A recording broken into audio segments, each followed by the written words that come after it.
Hey, good evening, everybody.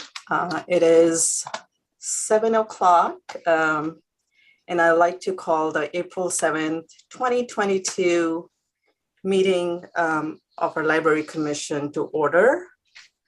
In accordance with Governor Newsom's executive orders and COVID-19 pandemic protocols, this meeting is being conducted in a virtual setting using Zoom.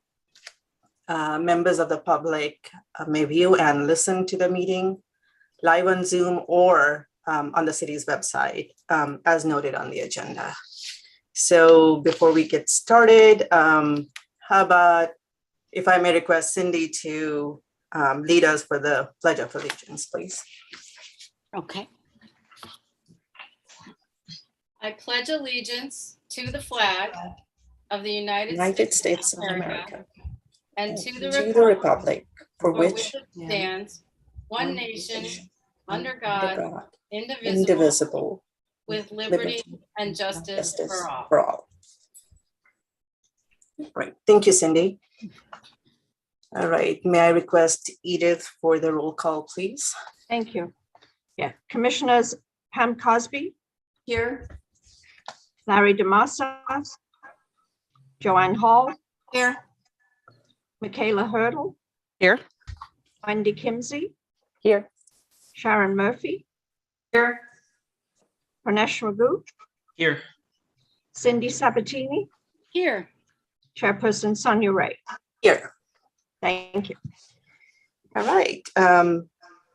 Next on the agenda is we need to approve the meeting minutes for the meeting held on March 3rd. Any comments? It says the meeting was called to order by Larry, but I think it was called to order by Sonia. Correct. Yes, I noticed that too. Thank you for bringing that up, Cindy. And then down in introductions, awards, 1, 2, 3, like the fourth paragraph, the last line says, she discussion the decision. I wasn't even sure what that was supposed to be. I think that should be discussed. Sorry about that. Oh, okay. I'm sorry, which paragraph are you on? I think fourth paragraph, right? The fourth paragraph. Yeah, the fourth paragraph under Yeah. introductions. The final sentence of that paragraph, Edith. Okay, thank you. And then somewhere we talked about, I can't find it. Oh, it's near the bottom. The fact that we didn't schedule a meeting on July 7th, but given that we need that meeting, are we going to go ahead and put that on, or is that not part of the minutes? I wasn't clear if we actually resolved that.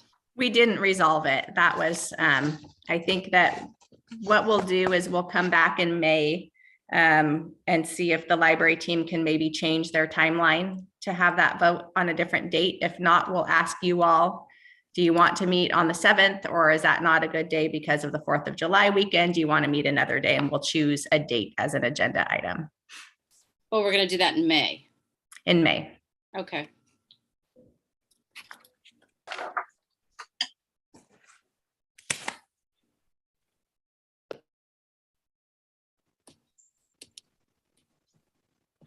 Cindy, any other comments or No, that's it. Thank you. anybody else? If you've noticed anything that's not correct in the meeting minutes? No. I'd like to make a motion to approve the minutes as amended. All right. I Second. Thank you, Cindy. Thank you, Michaela.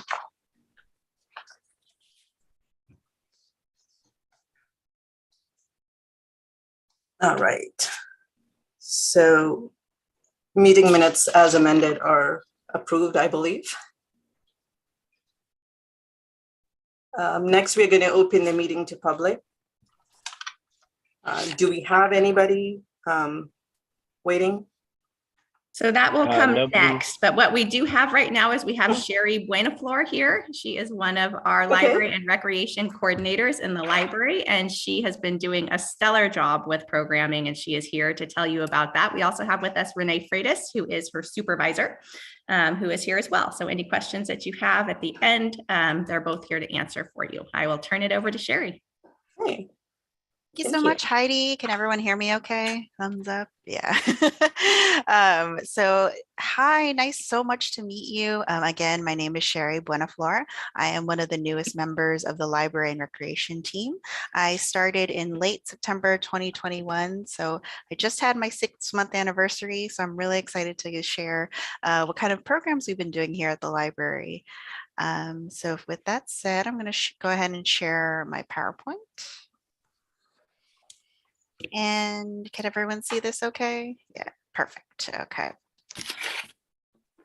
Okay, so thank you again, esteemed members of the Library Commission. As you can see by the title of my presentation, I'll be giving an update on library programs for the months of January through June 2022. So in my role as a library and recreation coordinator, I have had the wonderful opportunity to lead, plan, facilitate, and evaluate library programs as we have slowly brought them back both in person and virtually during the pandemic. So for today, I'm going to talk about our strategic plan and our program's philosophy, how we approach planning and facilitating and evaluating programs for Pleasanton Library. I'll also do an overview of what we've already done in person and virtually from January through March in 2022. And then I'll do a preview of our in-person and virtual programs from April through June 2022. So I'm going to go ahead and jump into that. So something strange is happening with my slides, but let me try this. I apologize. Yeah. So for some reason, this slide doesn't appear when I share it. So I hope you can see it okay. So first, I want to go into our strategic plan and programs philosophy. So as many of you know, our department's mission is to help community members discover, connect, and enjoy. So for what that means for library programs is in particular in goal A of our strategic plan, we specifically identify programs, plans, and services and state that our department aims to deliver exceptional programs and services that meets the needs and interests of our community. So while all the strategic plan's goals are essential to providing excellent service, goal A in particular drives our program planning. So to break it down even further, all library programs should intentionally be designed and incorporate the needs and interests of our diverse community. So for example, we saw that STEAM programming was definitely a huge interest and need for a lot of our families. And so we wanted to bring back children's STEAM programming in person. Or whether it's a documentary film discussion, we really want to make sure that we're identifying and organizing programs that highlight and serve a real interest and purpose for Pleasanton Library community members. So for example, on the right, you'll see that for February, our department created a Black History Month flyer and promotion, and we highlighted the various programs that we had going on. So for example, we had a Blues in the Night program at the firehouse. We had a solo drum performance percussionist for families. We also had a library book club that focused on a Black author. We had our library film club discussion that was all about the famed James Baldwin. So you'll kind of see that we're not only highlighting and celebrating the wonderful diversity of our community, but we're also highlighting, making sure it's intentional and designed for what our community is interested in. You'll also see that we want to make sure our programs are highlighted and connected back to our existing collections and services. So for each program we facilitate, we also do our best to highlight books and other materials that might interest program attendees. So for example, you'll see down here, it says, for more information and further reading, please visit these resources. So every month since I've started, since January, we've been, the library staff have been in creating monthly book lists, tying back to a theme that often ties back to our programs.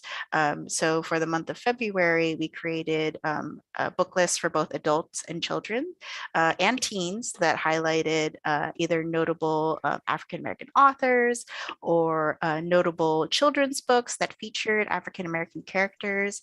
And we also highlighted our Gale resource database for further research if any community members were interested in that. And you can also see, if you look further into our book list, you could also see that we highlighted the works of James Baldwin, since that tied directly back into our film club. So it's kind of a synchronistic way of program planning, making sure that, if you're interested in this topic, we have a resource for that. We have a book for that.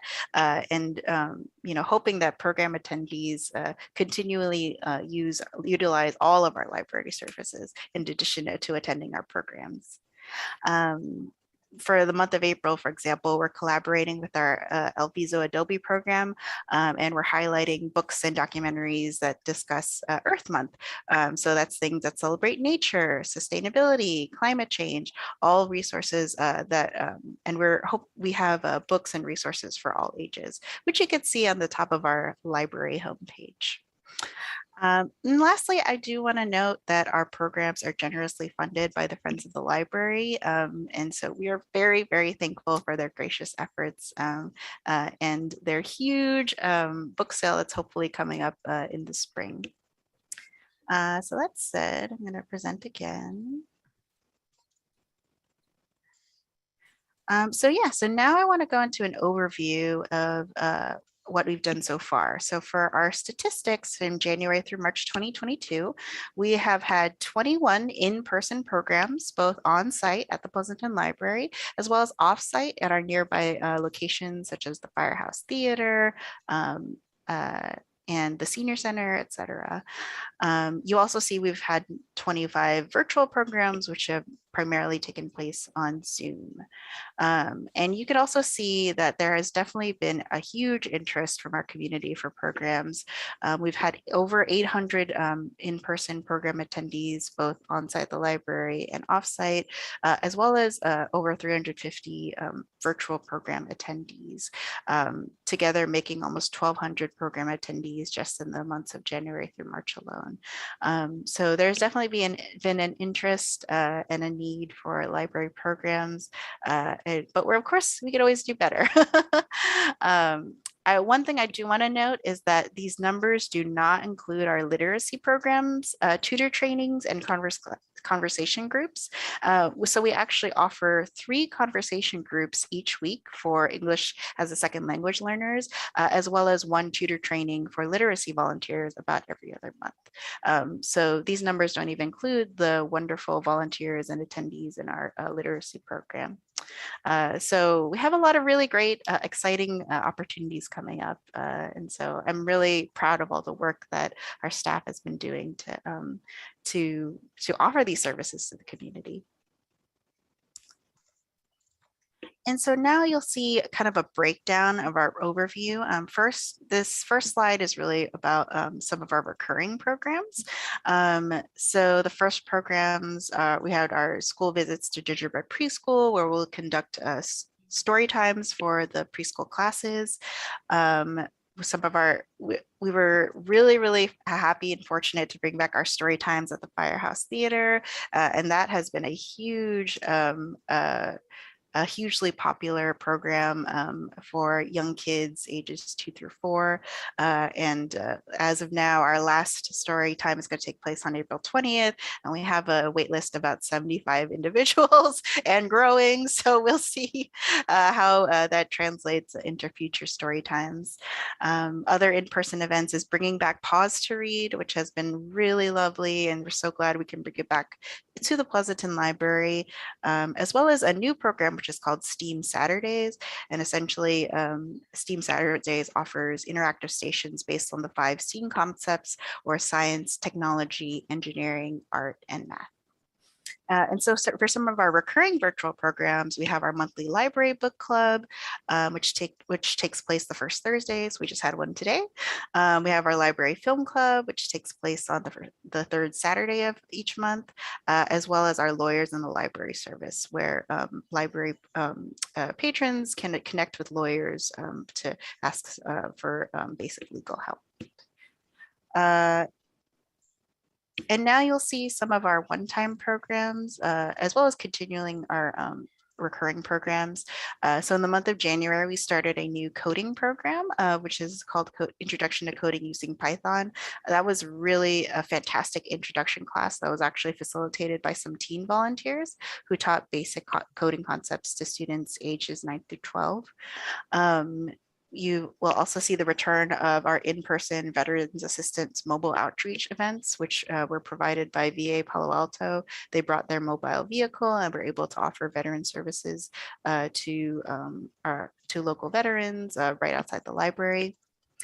And you'll also see the impact of COVID-19 on some of these programs. So for example, in both our New Year's Storytime celebration and our Adulting 101 programs, both of those were actually planned to be in person, but due to the Omicron variant, we had to switch them to in person or to virtual on Zoom.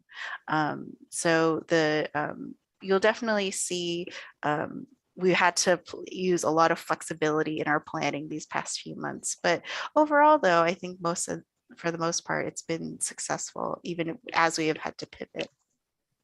And finally, some of our other in-person events are bringing back our Teen Poet Laureate workshops on Valentine's Day. And we also had a Black History Month celebration featuring percussionist Onye Onyemechi at the Firehouse. And so lastly, we've had a few more programs continuing into March while we continue to hold recurring in-person events like story times and STEAM Saturdays. We also held many new programs such as Adulting 101, which is essentially a teen program series in which teens are offered fun, safe spaces where they can learn skills that will hopefully prepare them for adulthood. So if you saw on my last slide, I had that Adulting 101 workshop about New Year's resolutions using the format of bullet journaling. And for the month of March, we were able to partner with a career counselor from Tri-Valley Career Center. And so we had many teens who signed up for appointments and were able to talk about resume advice, interview help, any sort of future career advice with a trained career counselor. Finally, we had a host of virtual workshops. So we had another Teen Poet Laureate workshop on Zoom. We also had a Hy-Vee book club in which one of our library staff members was able to present at a book club for parents with our partner organization, Hy-Vee. And we were also able, which I was really exceptionally proud of, is able to partner with Echo Housing, a local housing agency in Alameda County that has a wealth of information about renters' rights, evictions, and just housing assistance in general. That was a fairly popular workshop that got attended. We had over 100 people register, and there's definitely, housing is definitely a huge need, and there's a lot of questions about it in our community. So I'm looking forward to bringing them back again in May. So that's just a quick overview of the last 3 months of programs that we've done. So now I just want to talk a little bit about the feedback that our programs have received. So for our library programs, evaluations and gathering feedback have been essential to understanding how our programs are doing, what's working well among attendees, and as well as what can be improved. So most of our feedback comes as a mix of quantitative and qualitative data. So in addition to counting the number of attendees, we also ask survey questions, both for in-person and virtual programs that align with our strategic plan goals. So for example, with story times, we provided paper surveys to our in-person attendees. We asked participants how satisfied were they with their experience that day, ranging from answers to very satisfied to very dissatisfied. And overwhelmingly, 100% of our attendees said they were very or somewhat satisfied with their experience, which is very high praise indeed. And you can also see that translates in other questions as well. So, 93% of people surveyed said they or their children felt more connected to library staff or other members of the community. 92% of people for our STEAM Saturdays said they learned basic concepts in STEAM. And ultimately, just bringing back in-person programs, I will say anecdotally, the amount of positive feedback I've heard from, especially from parents having in-person programs again. Our community is just so excited to have them back again. And so we're really excited that we can provide that. And the same actually goes for our virtual programs. You could see that even online or virtually, our programs attendees felt better connected with library staff, as evidenced by our film clap feedback. And I really loved this quote from a online book club attendee who stated they would have never tried a book if our library staff didn't recommend it for book club. So that really emphasized that the library serves as a space to provide for lifelong learning and surprises. And next, I just want to share some anecdotes and feedback that I overheard or I've heard directly from patrons. This was a really lovely story from a mother who had just recently moved to the United States right before the pandemic. So they had two children, one who was able to attend story time right before the pandemic, but then the younger one wasn't able to. And so when we were able to bring it back story times at the firehouse, the younger child was able to attend for the first time. And their mother was so thankful that we were able to bring it back and have their second younger child attend. In this picture, this is actually Jeff. He is one of our supervising librarians, and he often also is a storytime wizard, and he conducts many of our story times and leads them, and the kids love him, as evidenced by our waiting list. So in the next slide, I actually received a really lovely email from a parent whose child was attending our Introduction to Python Coding program. This student was actually a student with special needs. And so they required just a little bit more attention. And so I was especially proud when the parents said they felt so empowered by our teen volunteers who were leading the meetings, and it really made him feel more capable of learning coding. And so, he mentioned he really likes seeing other kids as instructors, which I thought was a lovely sentiment. And this is actually a video. So this is actually an animation that was coded and created by one of our attendees, all ages 9 through 12. And so you can see that they call this a meteor shower. So they were able to create that just by coding alone. And finally, this is probably my favorite story. At one STEAM Saturdays event, I was talking to one young attendee who asked me when the next one is. She said it was her favorite thing in the world to come to. And I told her the next one would be, oh, it's going to be on this day. And she said, oh my God, that's my birthday. I can't wait. So I was really happy to be able to celebrate her birthday at the STEAM Saturdays event. And so it's just very clear that bringing back programs, both virtually, but especially in person, have made a clear positive impact on our community. So finally, I want to do a preview of our programs for April through June. And as you can see, we are slowly bringing back more in-person programs, both offsite and onsite, as well as continuing with our virtual programs. And so we have a total of 41 planned in-person programs, knocking on wood that they all continue to go on as planned, and as well as 10 virtual programs. So in April, as I mentioned, it is Earth Month. So we are hosting a few events for Earth Month, including on April 23rd. We are having a children's author visit by local Pleasanton author and former Bookliger volunteer Keely Perrick. So she's going to be reading her lovely story, Morning Sunshine, at the Alviso Adobe. We'll also be tabling and doing outreach at Alviso Adobe's Arbor Day celebration on April 30th.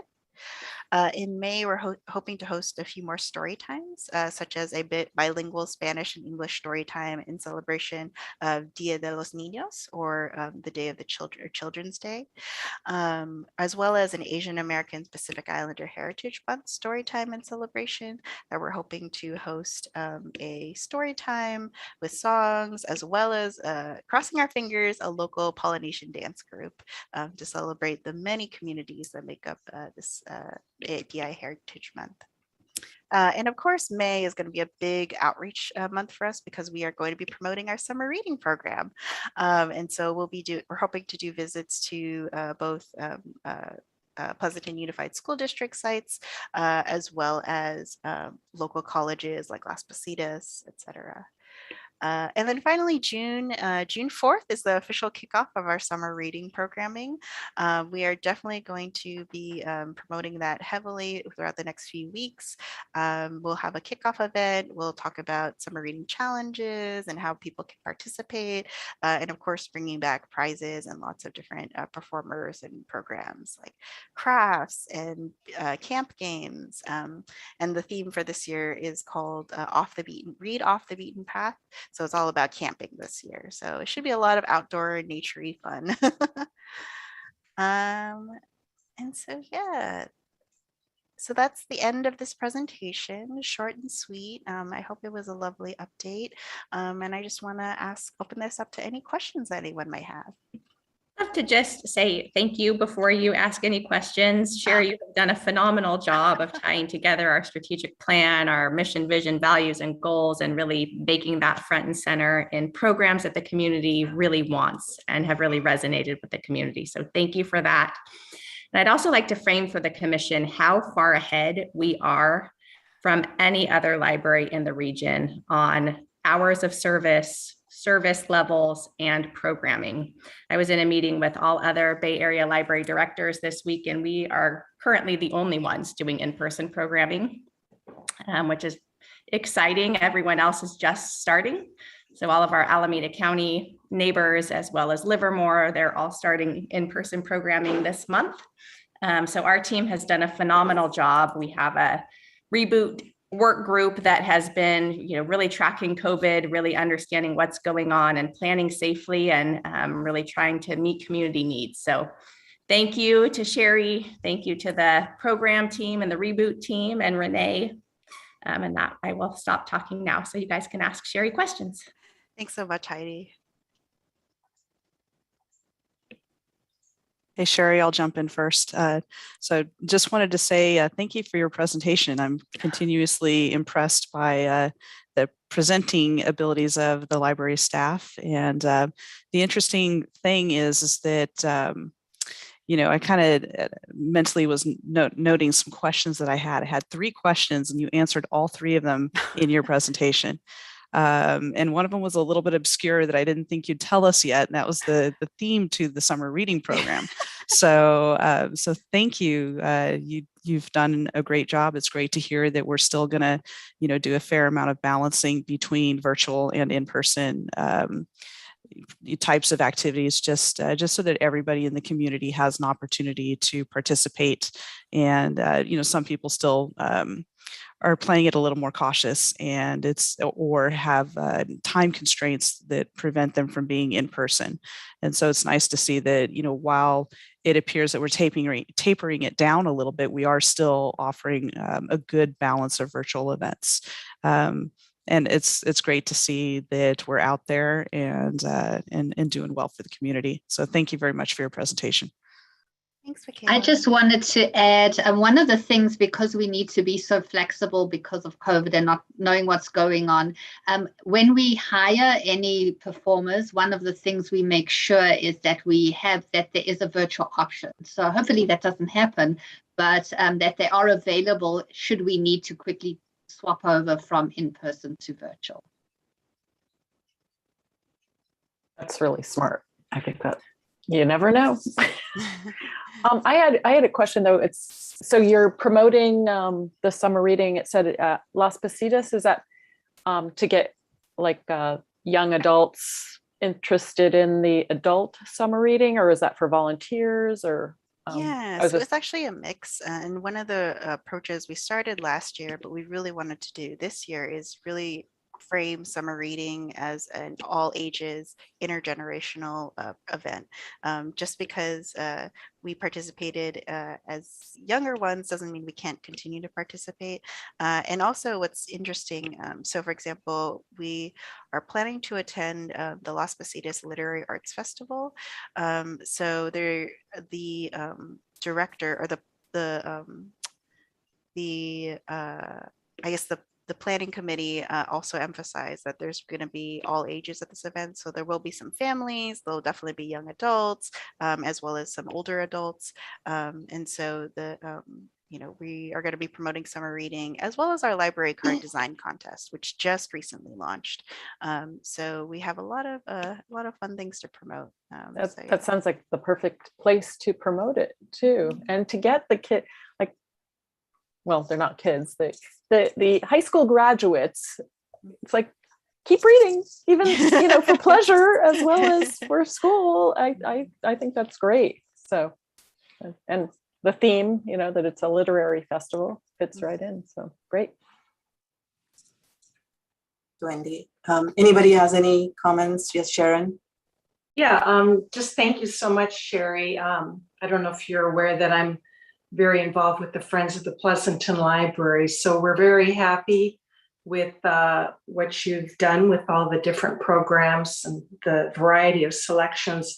I personally was very excited to see the addition of the Adulting 101 series and the Echo Housing program. I mean, they're both really real world kind of programs that are going to help people and change their lives, I think. So thank you for doing that. I want to add something else. The two things that you just said those are great. The Lawyer in the Library, that's been going on for a while. My ESL student had some legal questions with that, and they were whomever it was, I can't remember who the lawyer was, but the information was very good, and it gave her some peace of mind, which is a good thing, so that we're able to offer that, and especially to people who might feel uncomfortable asking certain things. But so just wanted to add that. Thank you. Cindy, you had a comment? Yes. I thought it was a great presentation. Thank you so much. You gave the example of in meeting the community's interests and needs, and you gave the example of the Black History Month. And I'm curious, I know you get the feedback, which is one way of measuring success. I wondered if when you set up the programs, if you have goals in mind for the number of attendees, and if you keep track of, gee, we really thought 20 people would come and 2 people showed up, or anything like that.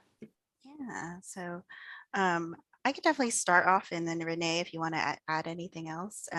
So last year, Renee, when I first started, Renee, myself, and I met with Tao, our library manager, and Leah, who is our assistant director, and we kind of hashed out this program vision. And so some of it was goals related, especially for attendees. Like, for example, the teens, we kind of had a specific goal, like we'd love to have 20 teens per Adulting 101 session, which we almost hit. So we're almost there.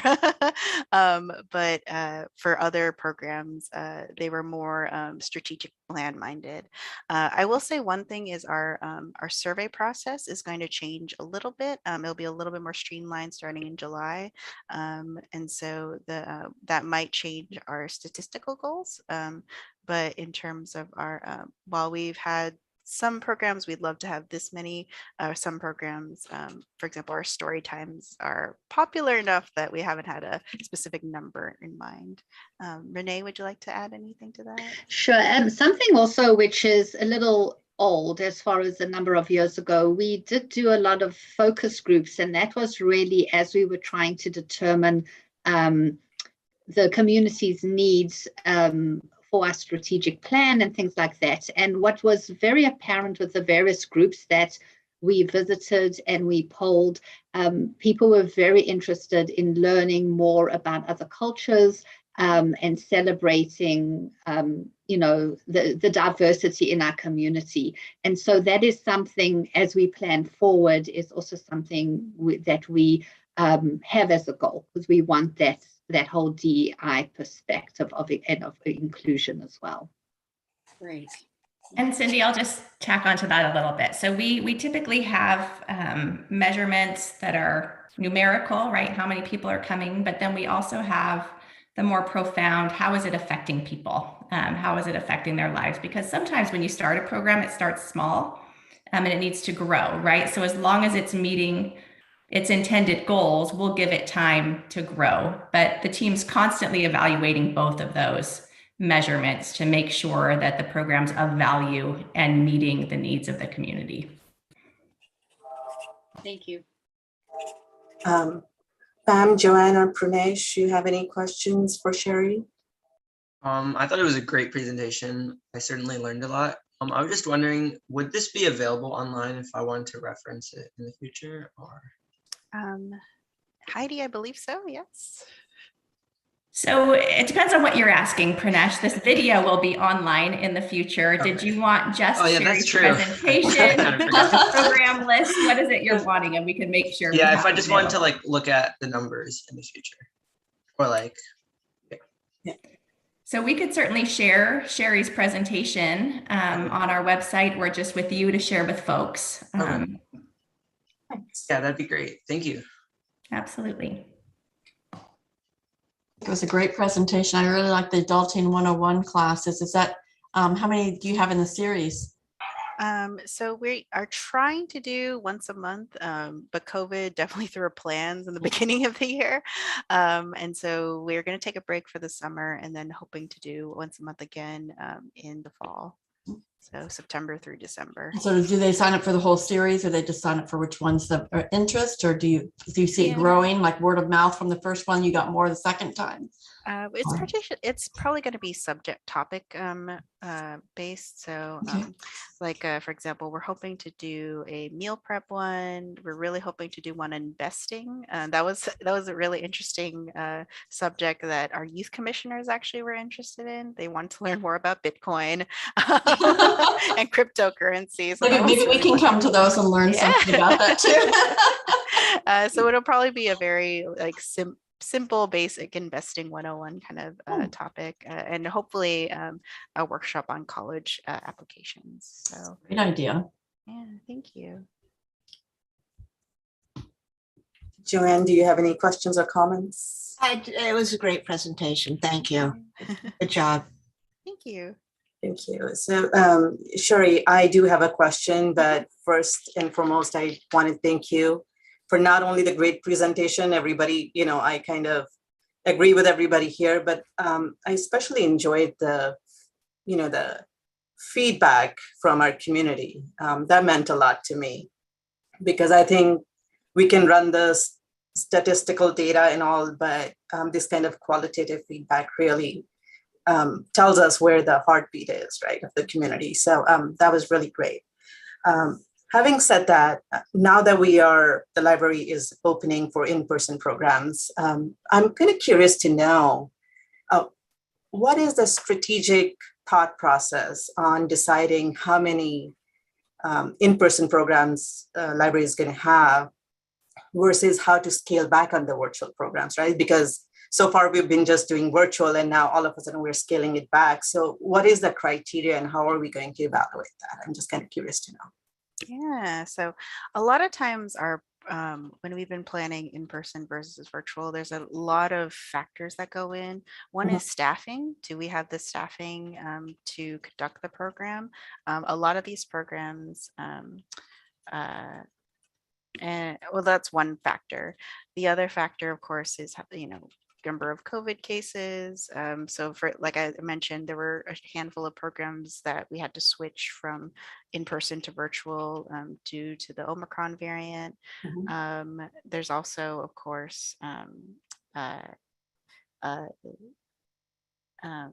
And then finally, our calendar. That's actually been one of the interesting, just the sheer number of programs and the limitations of dates and time and space has actually been an interesting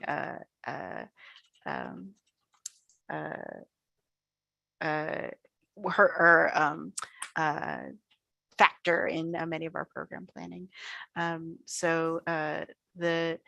I will say for summer reading, a lot of our programs are going to be in person, but flexibility has been the key to all of our program planning. You know, if we need to pivot, we have it in with our performers, for example, we have our we can pivot to a virtual program because it's in the contract. If we need to create go bags for crafts, instead of doing them in person, we'll create pickup and then we will do them over online. So it's kind of like we kind of have backup plans just depending on the time and the dates. Okay. Yeah. One thing I would like to add, just, firstly, huge kudos to Sherry. As you can see, she has done an outstanding job. And one of the extra challenges, not only being new here, is the uncertainty of what's going on with COVID. And so that makes a big change. Like with summer for us now, planning the summer reading game. Summer has always been a huge, huge program at the Pleasanton Library. And the last 2 years, it's been different. And now we're planning, but we really have no idea. Are we going to be bringing in the pre-COVID numbers, or is it going to be a slight increase from the year before? So that adds an extra thing to consider, that whole unknown part when we're planning for the summer as well. Renee, you actually hit the point what I was trying to make. Like, are we, looking at the offerings from our bandwidth, the library bandwidth perspective, or are we also doing need analysis in the community of what the community actually wants? So that's what I was getting at. Like, how do we decide on keeping it virtual or bringing people back in? So yeah. So for the summer, our goal is to do it in person, but with that caveat, if we need to adjust, we would. Yeah, and I will say the feedback, especially from some of our in-person programs, is if in the beginning I was asking, for example, if we could do this in person or virtual, which would you prefer? And 100% said for in person. So that's the. And the overwhelming amount of positive feedback we've gotten that in-person programs are back. So that it also kind of like leads us that way as well. There is one change that's because of the whole COVID thing, is that we've been doing programs by registration.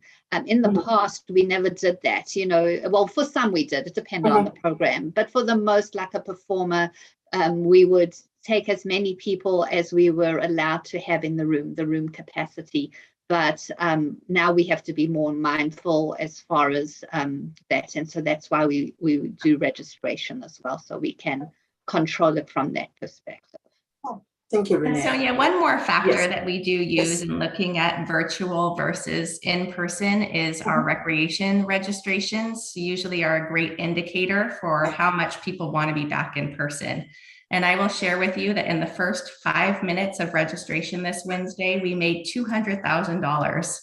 It was the biggest day. We made almost $750,000 in one day of registrations, which is huge. People want to be back in person. Those in-person programs are the ones that are filling up. So we have a lot of different metrics we can leverage. Sherry's asking people, we're seeing the numbers, but then we also have this recreation side that is a good litmus test. And nobody can beat that, for sure. Right. Joanne, you had a comment? I had a quick question. Because I don't have children in the house anymore, I was just wondering, during the whole COVID thing, got very addicted to my Kindle, and now I can't even hold a book anymore. It's gotten bad. But I was just wondering, what about, are a lot of youth books on Kindle? I would imagine the ones that don't have graphics aren't much of a problem, but I was just wondering what the library is like for kids going virtual or going online, using a pad, or are there children's books for small children that have graphics? Yes, there are virtual picture books. There's ebooks for all ages. And during the pandemic, we definitely saw an increase in the desire for kids to have ebooks. So we did purchase a lot more than we have in the past. Okay. And just recently, we actually just launched, we have access to Tumble Books. Believe it's the California State Library gave us a free subscription, and Tumble Books is really great because it's online, but it's also interactive. So it's mostly children's books. So there's audio, there's an animation portion. So that's available on our website as well. There's also a lot on Hoopla, has Yes. tons, and there's the graphic novels have the animation and stuff. Oh, cool. Lots of cool stuff on there. And Joanne, just one on the flip side of things, as far as, yes, a lot of people are using the virtual, it's increased dramatically, but since we've opened to the public, there's nothing nicer than seeing a family coming in with their kids and them checking out piles and piles and piles of books. So you definitely have those people who, are really wanting to hold the book and feel what it's about. Sure. That's wonderful. Good. I have one other question. Is there any update on Booklegger? Like, is that going to start next fall again if COVID numbers go down? We are slowly hoping to bring back Booklegger. A lot of it has just been the capacity for our school sites. That's definitely been tough getting back volunteers into the schools, but we are hoping to bring it back to fall. So Lori Carducci would definitely be your point of contact for that. Thanks. That was very informative. Everything you shared. Oh, thank you. I'm fairly new to Pleasanton. What is Bookglider? Booklegger. So it's a wonderful program that we have. It started actually in Alameda County when we were part of Alameda County system, and Fremont started the Booklegger program. When we became an independent library, we continued to do it. It's a very, very strong program where volunteers go out into the Pleasanton schools from kindergarten all the way up to 8th grade. Volunteers are trained, and they in the past, pre-COVID, they committed to do 2 visits per year, one in the fall and one in the spring, and they would select an age range or a grade level, and basically going into the classes promoting books. And there are books that we purchase for the Booklegger collection, and there's actually a sticker on there that says Booklegger. It's the most amazing way of promoting reading. Nothing better than a child clutching a bookmark and coming into the library and saying, my Booklegger came into my class and I want all the books. So it's a great partnership we have with the Pleasanton Unified School District. And so now the discussion is, how are we going to bring it back? It's going to look a little different to start off with. And it's, and that's what we're still determining. But our goal is to bring it back. If not in the fall, then it will be in the spring to some capacity. It may not be to the full extent that we had it pre-COVID, but the goal is to grow the program as we can. Great. Thank you. Right. I would like to thank Sherry and Renee. Wonderful presentation, and all the members here for the wonderful discussion. And Heidi, thank you for keeping me in check. I was jumping ahead of me. So I guess now we can open for public comments here. Aaron, do we have anyone? No one in the attendees, and I didn't receive any speaker cards. Great, thank you. All right, so next on the agenda are the matters for the commission's review, action, and information. So we have number 4, review committee assignments and select alternates for April through December 2022. Perfect, thank you. So we need to revisit the policy subcommittee and the outreach subcommittee. So on the policy subcommittee, we have Michaela, Cindy, Pam, and Joanne, and we need one of you to agree to be the alternate. We can have 3 committee members and 1 alternate. I would actually like to propose that I be the alternate, and the reasoning for that is just some bandwidth issues that I have, but as well as with me taking the subcommittee for the library card selection, I think it would be appropriate to maybe let the other ladies have the forefront on the policy committee. And then if one of them can't attend for any reason, I'll be available as an alternate, if everybody's okay with that. Thank you. All right, that one seemed easy. All right, here we go to outreach. On the outreach subcommittee, we need to do the same thing. We have 4 commissioners, so we need to have 3 plus 1 alternate. We have Sonia, Sharon, Pranesh, and Wendy. You know, I'm on 3 committees, so I'm fine being the alternate. Okay. Either that, or I was going to say I could just leave one of the other committees I'm on, because I think I'm the only one on 3. Whatever makes sense. So no objections to that. So as of now, for the outreach subcommittee, I have Sonia, Sharon, and Pranesh, and Wendy, you'll be the alternate. So if anyone cannot attend one of those meetings, you just ping Wendy and have her attend in your place. And then for policy subcommittee, we have Cindy, Pam, and Joanne, and Michaela will be your alternate. Right. Well, that one was easy. And quick. So moving right along, we have a progress report on library-focused projects from the Pleasanton Library and Recreation Department Strategic Plan 2019 to 2024. Great, thank you. I'll give you just a few highlights from my perspective, and then I will be available to answer any questions or hear any of your comments. We have 69 total goals for the department. 36 of those are library or full department related, like staffing related. So I included those for your perusal. Super happy to share the whole thing with you as well, but I know you guys just wanted to focus on the library areas. There's a couple that I'd love to just highlight. If you look on page 2, a lot of the work that you all have done is highlighted in here. The new library collection development policy that's coming, and several of the other policies you've put through.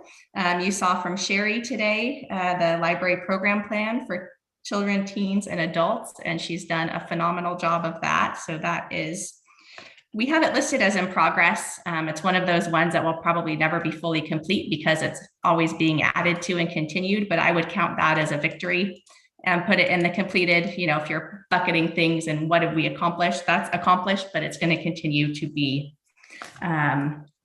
worked on. And then if you look at page 3, we have implemented an internal communications plan for our department. So you should hopefully be seeing better marketing, better promotions, more Facebook, more Instagram, more intentional. You saw with Sherry's program plan, you saw the very intentional Black History Month marketing. We had a very intentional April with Earth Day and all of that marketing plan for April. So that's really coming along great. We've gotten some great grants this year. If you look at page 4, you can see some of those, you've heard about them, but we have the laptop lending, we have the Trex program where we will be putting library collections at other sites. So backpacks, for example, Ella Visaludobi with some cultural heritage information and a guidebook. You can, you know, go on your own hike and what are the animals and the birds in the area. So that's super exciting. We were awarded a state grant for a library and recreation vehicle, which is also very exciting. So we are in progress on that. We'll be giving you some updates as that comes along, but that was nearly a $200,000 grant that was received from the state library to have a mobile vehicle to reach more people with library services. And also we'll be able to partner with recreation and do some outdoor programming at parks, which we're really excited about.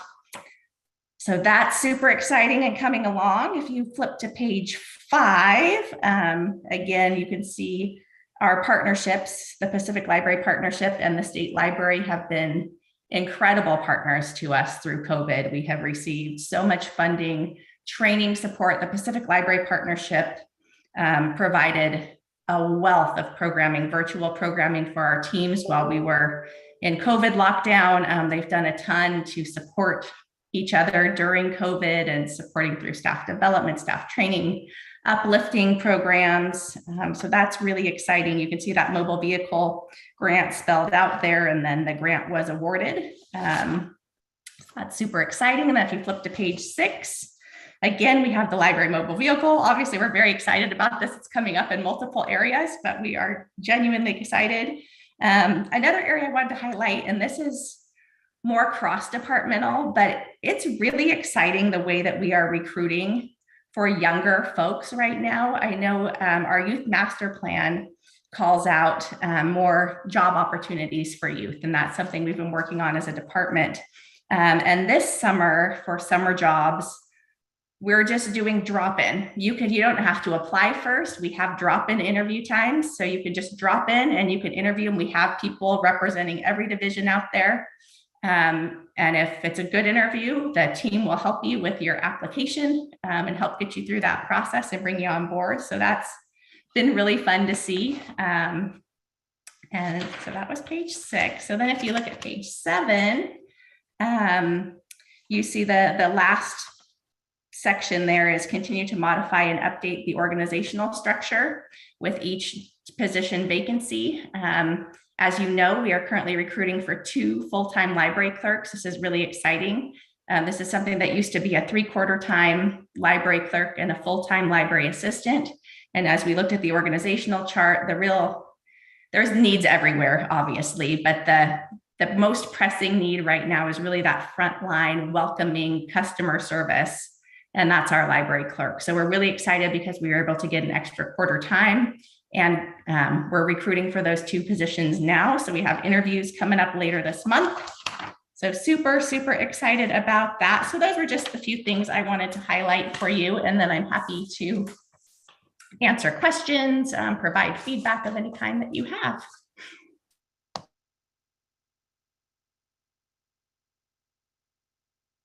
Heidi, I was just wondering, do the young people that work at Lifetime Tennis, are they hired by you, or are they hired by Lifetime Tennis? They are hired by Lifetime Tennis. And I will tell you that Lifetime Tennis pays a whole lot better than we do. They do what? When a whole lot? I said they pay much better than we do. Oh, interesting. Okay. Thank you. You're welcome. I had a question about the I'm very excited about this. And I know you are, because you just said you were I know we received the grant for the what will, I'm assuming will be a kind of like a bookmobile, but you said it's going to involve recreation too. But will we be lending books out from this? I will turn this over to Renee. She is one of our project leads with Jay Ingram on this project, so she will be able to give you better details than I. Yeah, so very exciting. What we are in the process now, we will be hiring a consultant to help us in the selection and help us choose the right vehicle for our needs. One of the things, our goal for this is to have a vehicle that is, it's very modular inside. So the idea is to be taking things off the vehicle to be hosting programs, but we will also have books as well. But we hope to do, like story times and technology things, as well as recreation. So there will be space for balls and I don't know, anything recreated where we would have some activities as well. That sounds great. But they will be able to check out books, or is it just to look at them? Oh, great. Oh, and yes. What about like returning the books? Would they need to come to the library to return them, or will there be a way for them to?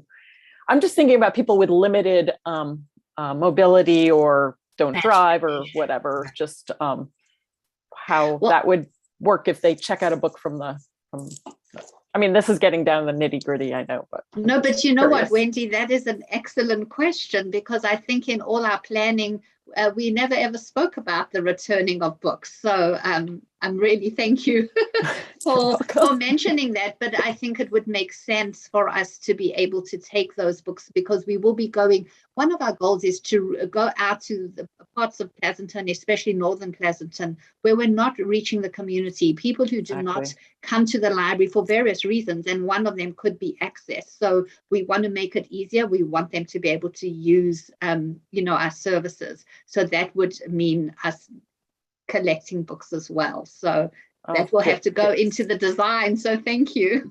Well, I just see a lot of parents like walking with their strollers, like that live near a creekside park. There's a lot of apartments and condos near there, going to Fairlands to pick up their kids or drop them off. And I'm thinking maybe some of them have a vehicle, but I think some of them don't. There might just be one vehicle in the family.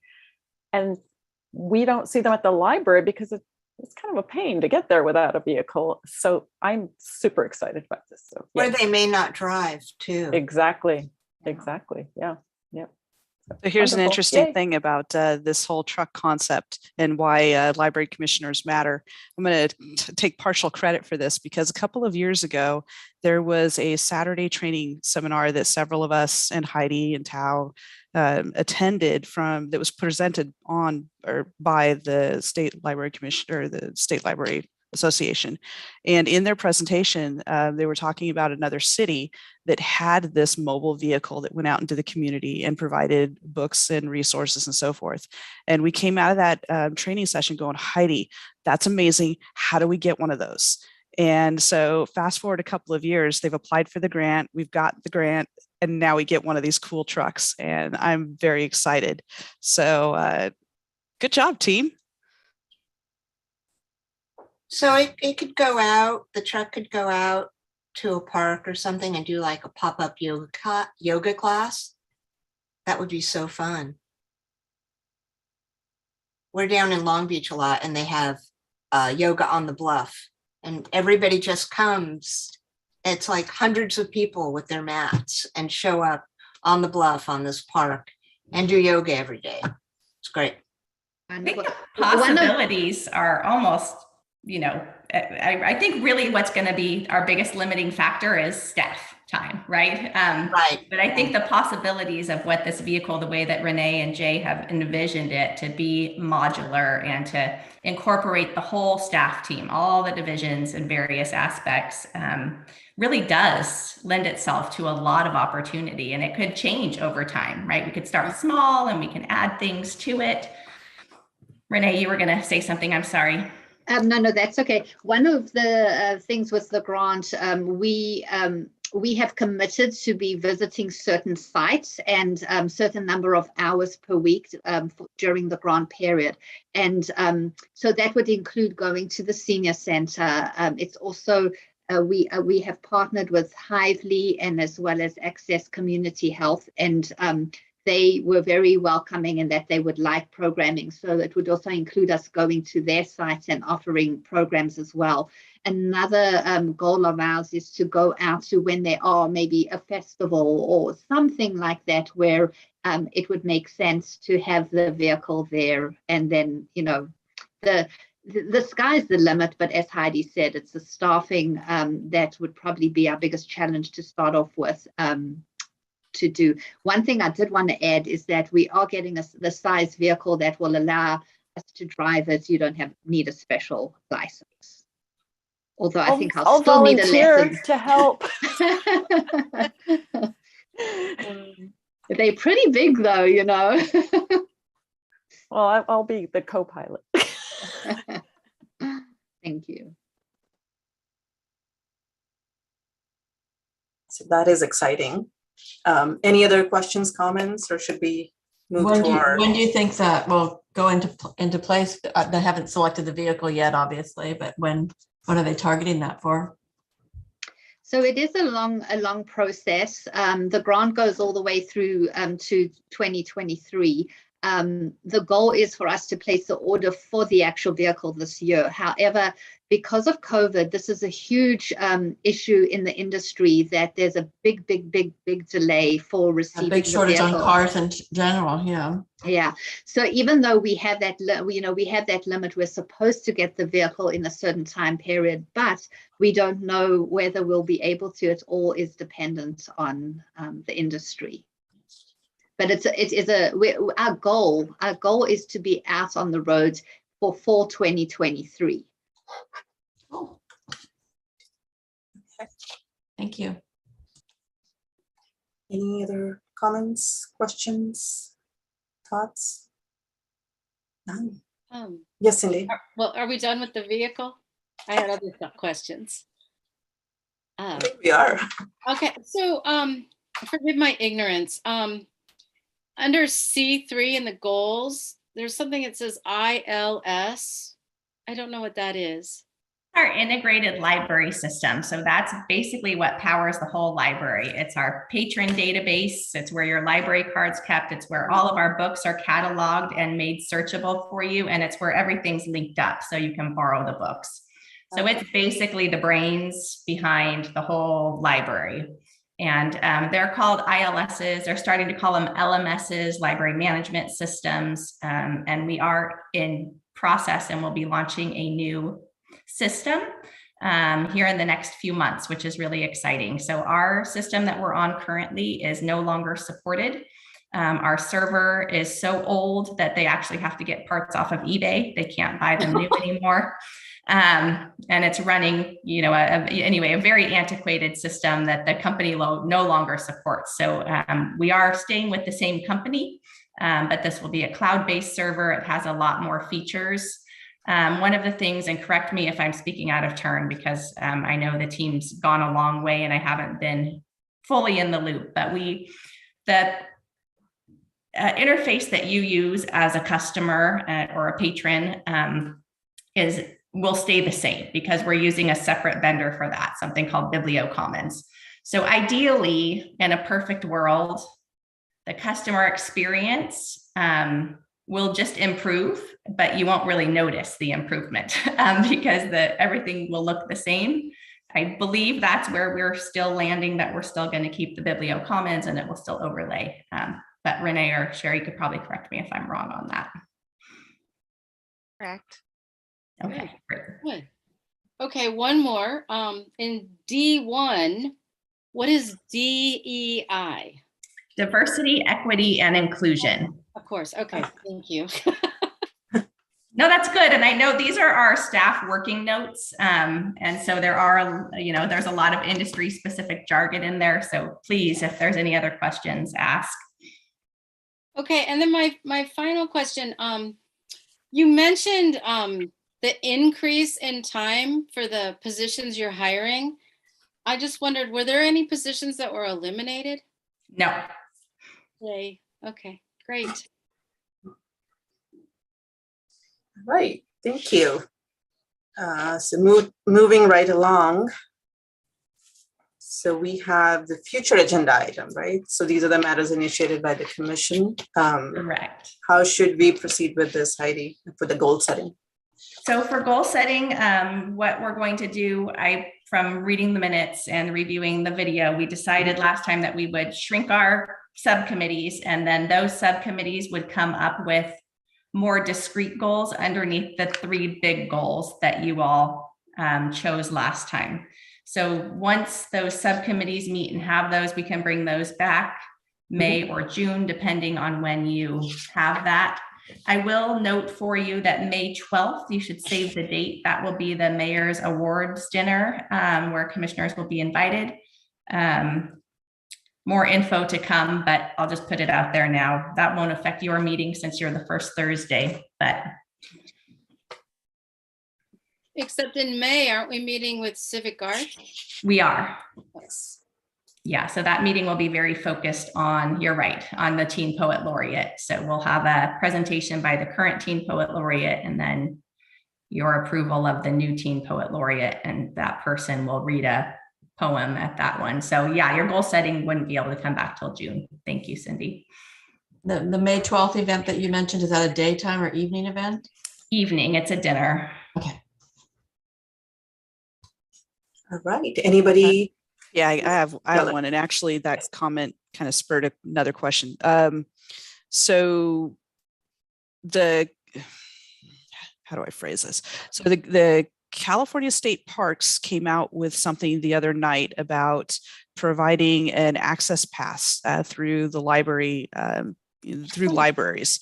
And so what I wanted to find out, I was going to ask for a future agenda item, but if our May meeting is going to be focused with civic arts, perhaps Heidi's team can disseminate information via email instead. But what I'm curious about is how many passes are going to be available to our community, and some further information about it. It seemed a little unclear as to what parks were included and what parks were excluded versus, like, it's like, oh, you can get entry, but this doesn't, obviously it doesn't appear to cover camping reservations and so forth. So what I'm looking for is just a little more clarity as far as what the parameters are around this Parks Pass, because like my whole friend base is going to want this, and including me.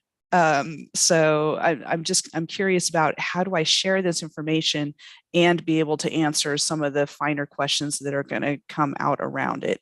And ideally, are we going to have enough passes for the need or the want in our community? Great. So we can definitely have the project lead for that put together an email and send it out if you'd prefer that to waiting until June. Sure. When is the library getting these passes? I don't know the exact date. Renee, do you? You're on mute. Sorry about that. I don't have all the details, so just a little bit. And we received one, so there are not a lot of passes. I think there's a maximum of 3. And we have already received one that was put out as part of our Lucky Day collection. I'm not sure if you're familiar with how the Lucky Day collection works. So it was put out and it went straight away. So it is checked out already. So we don't have anything available. I think we will be getting maybe 2 more, but I stand corrected on that. As far as the parks, it was mentioned today that there are about 20 parks that are not included. So we can get that list for you as well. My guess is that they are going to be the very popular beach parks, because those are the parking is expensive and at a premium, and those are the ones a lot of people are going to want. So Michaela, just to get this correct, you want this as an email, correct? Yeah, I think that would be fine. What I'd like to do is, since that came out through social media, that's very easy to forward to all of our friend base. But I know there's going to be questions about that. And the biggest question, which was already answered, is how many are available and how is it available? So that's good information. And I think that since it's available now, an email should suffice just fine if that's okay with the other commissioners. And this is for the rest of the year, right? We can get you that info. It's a state library program that's in iteration, okay. I will say. Yeah, I just that piqued my interest, because I'm like, I know a lot of people in the Pleasanton community that would really be interested in that. And so I was very happy to see it. If it's, if this is a year, the rest of the year thing, then I'll let your team decide how best to disseminate that information, whether it's email or holding it over till the June commission meeting. But they would be available to all of us from any library in California. I mean, you could go to the Dublin Library, which is a county library, which probably has access to some as well. Yeah, so this is an opt-in program, so not every library chose to do it. So it would be the libraries within the state that chose to do it. So yes, if you have a library card at any other library, which in California, almost every library, if you're a California resident, you can get a library card there. So there are options and opportunities for sure. Any further comments, questions? No. Heidi, I guess then we're done. Okay to adjourn the meeting? Yes, you can do that. Yes, okay. So thank you everybody for being here today. And Sherry and Renee, once again, thank you so much. Wonderful presentation. And thank you, Heidi, for bringing us all the valuable knowledge that we needed. And thank you everybody for the participation today. So we adjourn the meeting now, and we'll see you in the joint meeting next month, right? Thank you. Thank you. Thank you, everybody. Have a good month.